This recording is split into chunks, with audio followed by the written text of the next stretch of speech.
Pare, required bang mag-cardio pagka pupunta ka lagi sa gym o araw-araw kang pumupunta sa gym? Required bang mag-cardio? Pag mga ganitong workout mo, mga functional, okay, na dumbbell lang gagamitin, mga walang alis sa tayo, kagaya ng mga tinuturo ko online, saka ikaw online, Davis Taki, kaya may akong ginagamit, hindi mo kailangan mag-cardio, Brad, okay?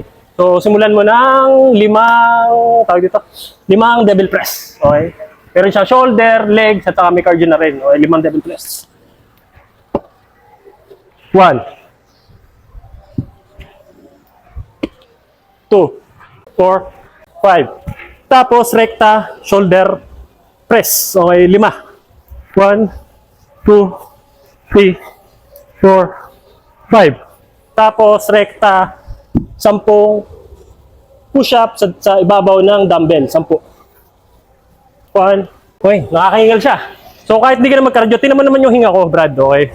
Diba? Ayan o, napapaupo pa nga ako eh. Okay, so, isang round pa lang binitawan natin, lilitin mo siya ng 6 na round sa loob ng 15 minutes. Yun, tapos na.